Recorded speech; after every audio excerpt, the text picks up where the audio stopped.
কৃষ্ণ হরি বল। সুদীগুরু ভক্তমণ্ডলী সকল ভক্তবৃন্দের আঙ্গারাতুল চরণে আমি কদমে শতকোটি দণ্ডবোধ প্রণাম ভক্তি গ্রহণ করবেন। হরে কৃষ্ণ। মাতা উত্তরা মহারাজ পরীক্ষিতকে জিজ্ঞাসা করেছিলেন, হে বৎস, শ্রবণের সার হচ্ছে ওই যে ভক্তি, আর আমাকে সার কথা, তত্ত্ব কথা, শ্রেষ্ঠ কথা আমাকে শ্রবণ করান। ভক্তি কার কাছে রয়েছে এবং এই ভক্তি কোথায় পাবো?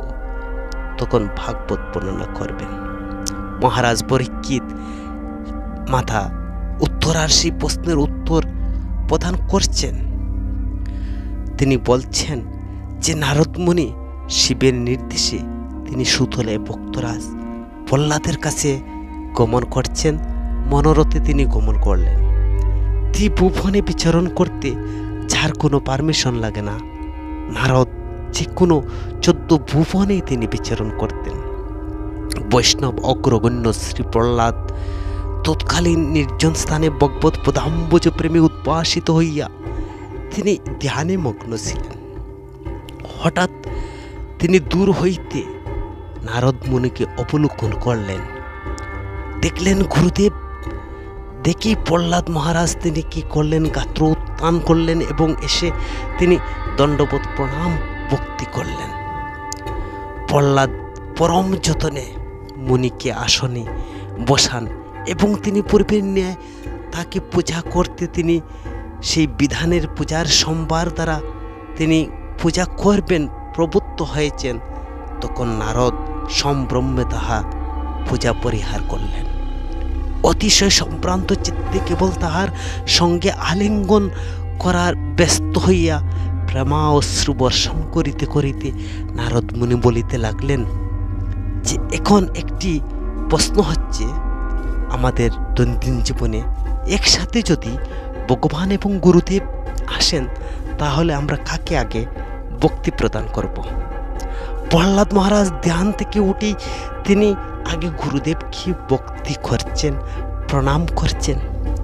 সাধুগুরু মহাজনরা বলছেন যদি ভগবান গুরুদেব একসাথে আসেন তাহলে আগে গুরুকে প্রণাম করতে হয়। তখন প্রহ্লাদ মহারাজ তাই করলেন। নারদ মুনি বললেন, হে বৎস, তুমি কেবল শ্রীকৃষ্ণেরই কৃপাপ্রাপ্ত। আমি তোমাকে বহুকাল পূর্বে দর্শন করেছিলাম। আজ আমার শ্রম সফল হয়ে গেছে। বাল্যকাল হইতে তুমি বিশুদ্ধ কৃষ্ণ ভক্তিতে তুমি রত হইয়াছ। এইরূপ ভক্তি কোথায় আর দেখা যায় না। একমাত্র তুমি হচ্ছ ভগবানের কৃপাপ্রাপ্ত। তোমার পিতা যে ভক্তির প্রতি দারুণ বিঘ্ন স্বরূপ ছিল, তোমাকে কত প্রহার করেছে, সহস্র সহস্র উপদ্রব, এমনকি তোমাকে কতই না কষ্ট প্রদান করেছে। তুমি কিন্তু সেই প্রভাবে উপদ্রব ভয় করনি। তোমার কোনো ক্ষতি করতে পারে নাই। তোমার প্রভাবে যে সকল উপদ্রবকারী দৈত্য তারা পরম ভাগবতে পরিণত হয়েছিল। নারদ, কিরূপ তোমার প্রতি সেই বিষণ্ণ বিঘ্ন ছিল। দিগগজে সর্পে অবিচারে ক্রিয়া করল, গিরিশৃঙ্গ হইতে নিপাত করল, মায়া গর্তাদি নিরোধ করল, বিষ দান করল, ভোজন না দিয়ে রেখেছিল, হিমজল বায়ু অগ্নি পর্বতে নিক্ষেপ করেছিল। দারুণ মহাভীষণ কঠিন পরিস্থিতি, আর সেই সব পরিস্থিতিকে তুমি জয় করেছ একমাত্র তোমার এই ভক্তির দ্বারা তুমি জয় করেছ। এমনকি শ্রীকৃষ্ণ ভগবান স্বয়ং মহাসাগর তীরে আবির্ভূত হলেন। নিজে কুলে স্থাপন করে তিনি জননীর ন্যায় তোমাকে লালন করেছিলেন। ব্রহ্মা মহেশ্বর প্রভৃতি স্তব করেছিলেন। নৃসিংহদেব নিজে তোমাকে কুলে তুলে মস্তকে করকমল অপূর্ণপূর্বক সর্বাঙ্গ লেহন করেছিলেন। শ্রী বিহন্ন সিংহ পুরাণে বর্ণনা আছে যে কেশরী যে রূপ নিজ শাবকের গাত্র লেহন করে, তদ্রূপ নরহরি নৃসিংহদেব তোমাকে তা করেছেন। তুমি পরম সৌভাগ্যবান, তুমি ভগবানের একমাত্র কৃপাপ্রাপ্ত। হে বৎস, তুমি মাতৃগর্ভে ভগবানের ভগবত কথা শ্রবণ করেছিল, মহাভাগবত হয়েছিল। এমনকি তুমি মাতৃগর্ভেও মহাভাগবত ছিলে। ধ্রুব বাল্যকালে কৃষ্ণ বচন লাভ করেছিল। যৌবনে অম্বরীশ এবং জড়ভরত তারা কৃষ্ণকে লাভ করেছিল। বৃদ্ধাকালে অজামিল আর ঘুমিয়ে মুচুকুন্দ কৃষ্ণকে লাভ করেছিল। আর তুমি কৈশোরে ভগবানকে লাভ করেছ। তুমি ভগবানের অতীব প্রিয় ভাজন, অতীব প্রিয় এবং কৃপাপ্রাপ্ত। হে বৎস, শ্রীহরি বর দিতে চেয়েছিলেন তোমাকে, কিন্তু তুমি কিছুই চাওনি, শুধু ভক্তিরূপ বর চেয়েছিলে ভগবানের কাছে। তোমার মঙ্গল হোক। বিষ্ণু পুরাণে এও বর্ণনা করা রয়েছে, হে প্রহ্লাদ, তুমি অবিচারী ভক্তি অনুষ্ঠান করিয়াছ। আমি তোমার উপর অত্যন্ত প্রসন্ন হয়েছি। হে বৎস, তুমি স্বাধীনভাবে আমার প্রতি প্রণয় প্রকাশ করো। আমি ভক্তের নিকট স্নেহরূপ রঞ্জুর দ্বারা আবদ্ধ। তুমি যে পিতা মাতা আত্মীয় স্বজন ভাই বন্ধু সবাইকে ছেড়ে আমার প্রতি যে তুমি রতি প্রেম বিধান করেছ, আর কি বলবো, আমি তোমার কাছে বাধা রয়েছি। হে বৎস, তুমি মুক্তি ত্যাগ করেছ, ভক্তিকে গ্রহণ করেছ। তুমি একমাত্র ভগবানের কৃপাপ্রাপ্ত। শুদ্ধ ভক্তের বিষয় অবিলাস কোনো কিছুই থাকে না, নিজ সুখে কিছুই করে না, সম্পূর্ণ ভগবানের সুখের বিধান প্রীতি করে। তুমিও সেই রূপ করেছ। তুমি একদা পিতবাস নারায়ণের পাদপদ্মে সন্দর্শের নিমিত্তে নৈমিষারণ্যে গমন করাকালীন সময়ে প্রতিমধ্যে ছন্দবেশধারী নারায়ণের সহিত তুমি যুদ্ধ করেছিলে। আর সেই যুদ্ধে ভগবান প্রীত হয়ে তোমাকে বলিলেন, আমি সর্বদা তোমার নিকট পরাজিত। নারদ বললেন, হে বৈষ্ণব শ্রেষ্ঠ প্রহ্লাদ, তুমি যে ভগবানের জয় করেছ, ভগবানের একমাত্র কৃপাপ্রাপ্ত হয়েছ। আর কি বলবো, তোমার পুত্র পৌপুত্র বলি তোমার প্রসাদে ভগবানকে বশীভূত করে রেখেছে, তাও তোমার দ্বারা, এবং ভগবানকে দ্বারপাল করে রেখেছে। দক্ষের অভিশাপ আমার মনে হচ্ছে উপেক্ষা করে নিশ্চয় আমি তোমার সাথে বসবাস করতে চাই। হে প্রহ্লাদ, তোমার প্রবাহ, তোমার যে ভগবত ভক্তির দ্বারা তোমার সহপাঠীরা কৃষ্ণ ভক্তিতে মহাভাগবতে পরিণত করেছ, তুমি কি শিক্ষা দিয়েছ তাদেরকে? নিগুড় তত্ত্ব সংসার বিষয়। একদিন সান্ডুক্ষ গুরু ছুটি দেন। সহপাঠীরা বলল, প্রহ্লাদ খেলা করতে তুমি কি বলেছিল সেদিন? তুমি বলেছিলে, আমরা যে খেলায় খেলতে এসেছি এই জগতে সেই খেলা খেলো। আর সেই খেলাটা হচ্ছে ভাগবত অনুশীলন। সকালে অকাল যার জন্য জীবন পেয়েছি, দুর্লভ এই মানব জনম, অনেক পুণ্যের ফলে আমরা এই মানব জন্ম পেয়েছি। আর এই মানব জীবনের উদ্দেশ্য হচ্ছে ভগবত দর্শন করা। দেখো, এই জগতে যত সম্পর্ক রয়েছে জাস্ট অভিনয়। যতক্ষণ দেহ আছে ততক্ষণ সম্পর্ক আছে, দেহ নেই সম্পর্ক নেই।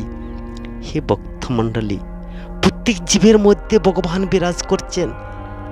তো আমাদের আত্মা ভগবানের সাথে বিভিন্ন রকমের সম্পর্ক রয়েছে। একথা কপিল দেব মাতা দেবহূতিকে বর্ণনা করছেন। মাগো, ভগবানের সাথে বিভিন্ন রকমের সম্পর্ক রয়েছে। তো আসল কথা হচ্ছে, মন স্থির না হলে শাস্ত্র কথা হৃদয়গম হয় না।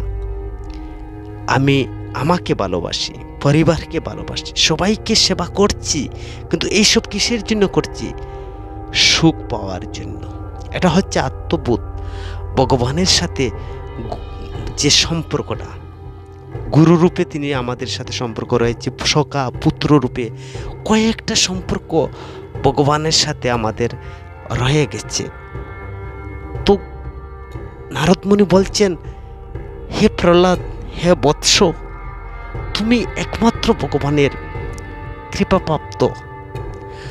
তুমি যে শিক্ষা প্রদান করেছ নিগুড় তত্ত্ব সংসার বিষয়।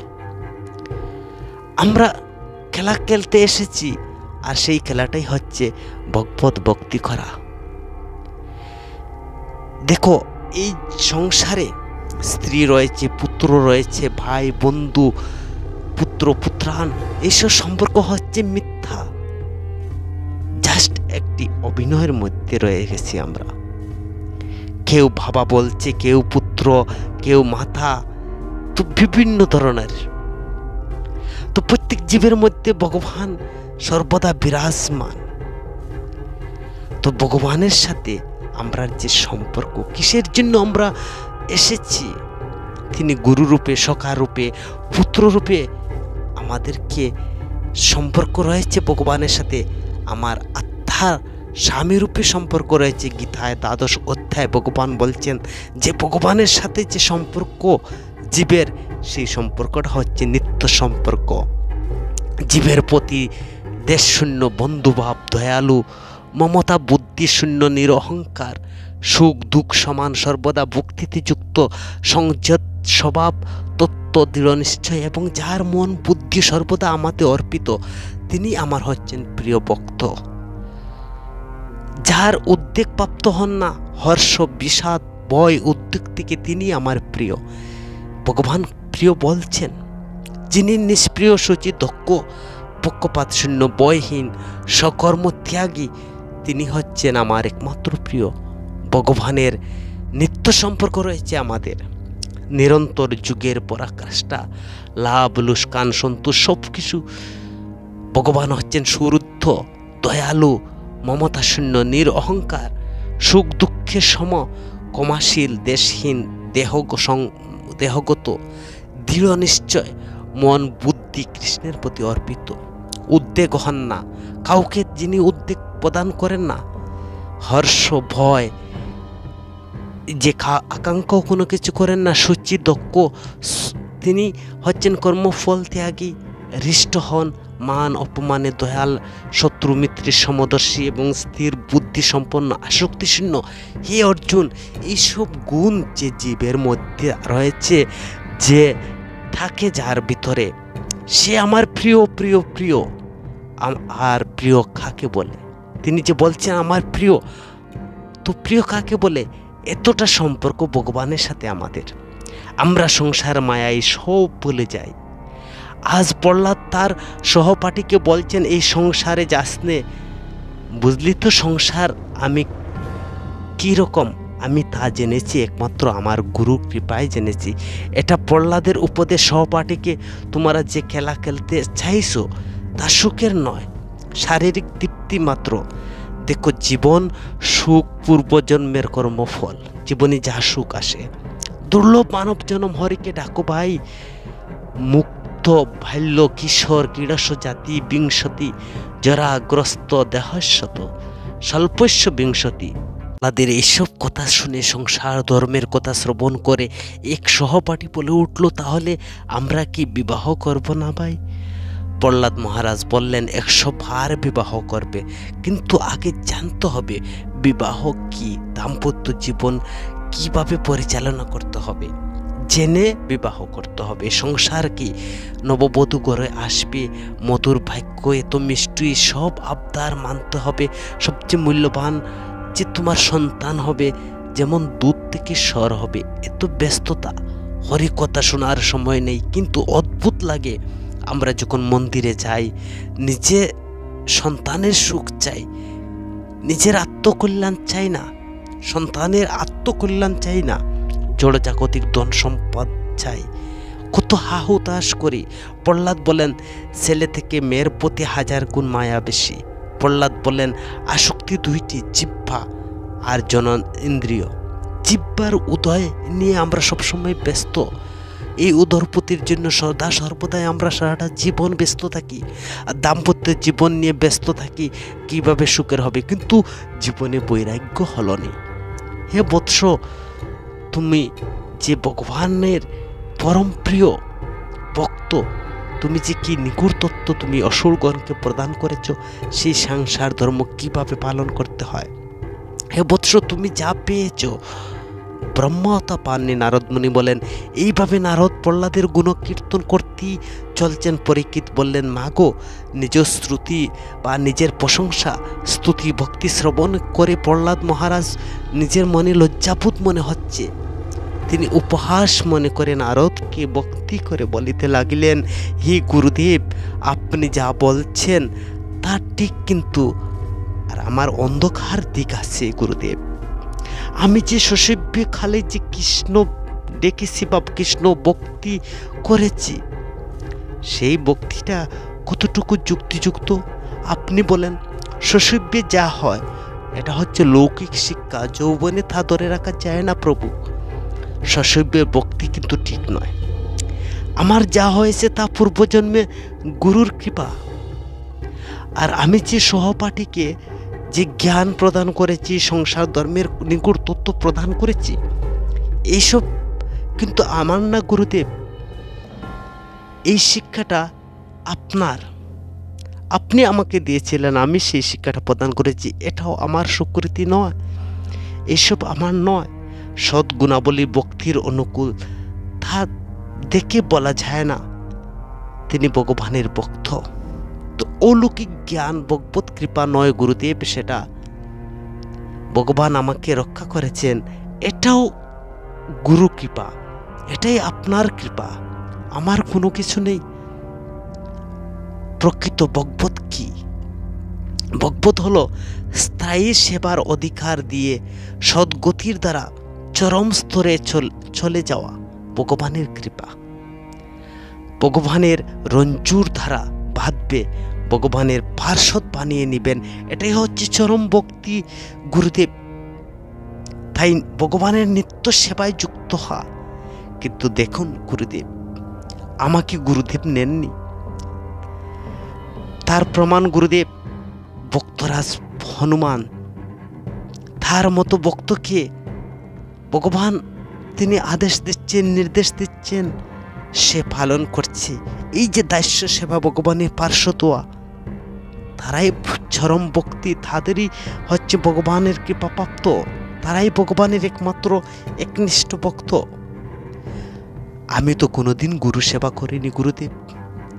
এমনকি আমার গুরুদেব আপনি কোনোদিন নির্দেশ দেননি আমার ওটা করো ওটা করো। তো আমি কিভাবে আমার সেই ভক্তিটা শুদ্ধ হলো? স্বরূপ শক্তি চাওয়া মানেই নিত্য সেবার পরিকর। রামচন্দ্র হনুমানকে কত কিছু দেন, এর জন্য হনুমানকে বারবার প্রণাম করি আমি। প্রহ্লাদ মহারাজ বলছেন, আমি বারবার প্রণাম করি হনুমান জিকে। আমি তো গুরু সেবা করিনি গুরুদেব। হে গুরুদেব, যখন প্রভু আমাকে রাজ্য দান করলেন, তখন আমি জেনেছি আমার ভক্তির লেশ নাই। তিনি আমাকে রাজ্য প্রদান করলেন, তিনি আমাকে বিষয় দিয়ে প্রকৃত সম্পদ থেকে আমাকে বিচ্ছিন্ন করে দেন। আমি কৃপাপ্রাপ্ত হলাম কিভাবে গুরুদেব? দেখুন, শুনেছি ভাগবতে ভগবান তিনি নিজেই বলেছেন যে শুদ্ধ ভক্তকে তিনি বিষয় দেন না, তা তিনি হরণ করে নেন। কিন্তু গুরুদেব দেখুন আমার বেলায় কি হয়েছে।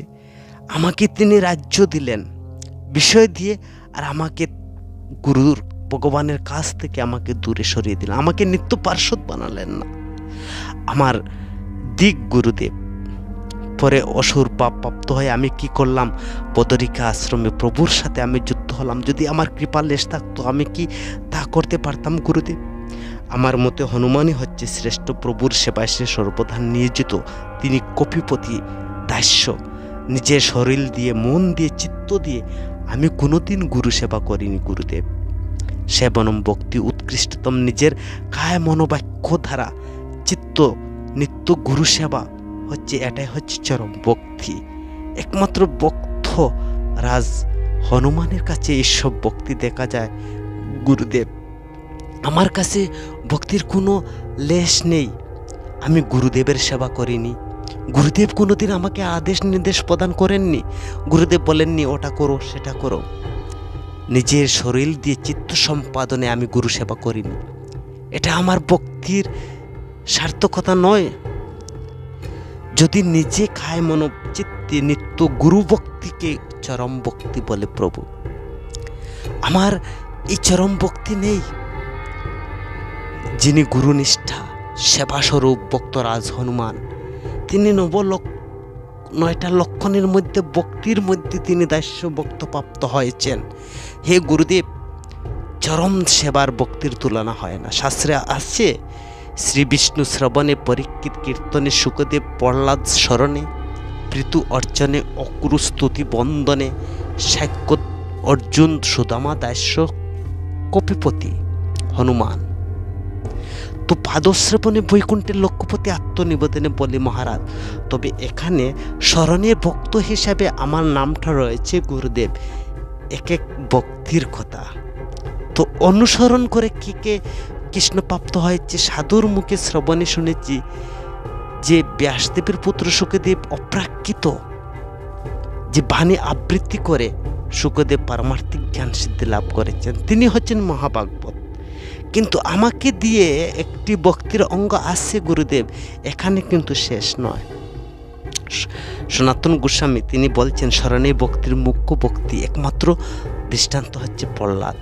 শ্রুতব্য সততম বিষ্ণু বিষাদ প্রণজাত কদাচিত সর্বম বিধি নিষেধ সু দ্বিতীয়রব কিঙ্করা। খাওয়া দাওয়া বিপত্তি থেকে সবসময় গোবিন্দের নাম স্মরণ, এটা হচ্ছে ভক্তি। আর যদি সবসময় আমার স্মরণ হয় তবে আমি স্মরণীয় ভক্ত। দেখো, প্রহ্লাদ কিন্তু স্মরণীয় ভক্ত। আগুনে, পানিতে, বিষপানে, বেত্রাঘাতে, গড়ে বেঁধে, হাতির উপর দিয়ে চড়া, তবুও প্রহ্লাদের নাম কিন্তু বিস্মরণ হয়নি। হে গুরুদেব, মহাজনরা এটা আমার নাম দিয়েছে, আমি স্মরণীয় ভক্ত। কিন্তু আমার মতে হনুমানই হচ্ছেন শ্রেষ্ঠ ভক্ত। প্রভুর সেবায় সর্বদা তিনি নিয়োজিত।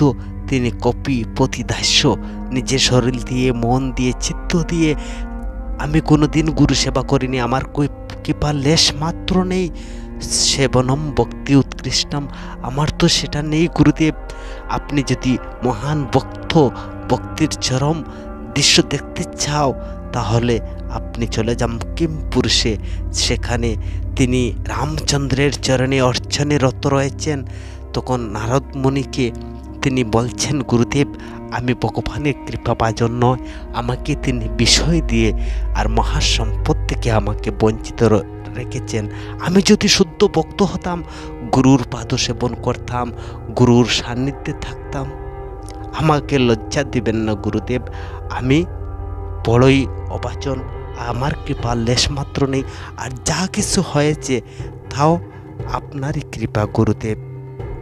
তখন প্রহ্লাদ মহারাজ তিনি গুরুদেবকে এইভাবে বললেন, আর এবং তিনি হনুমানের কাছে যাওয়ার জন্য বললেন, তুমি সেখানেই চলে যাও, দেখবে সেখানে তিনি মহান ভক্ত, তিনি ভগবানের পরম প্রিয়।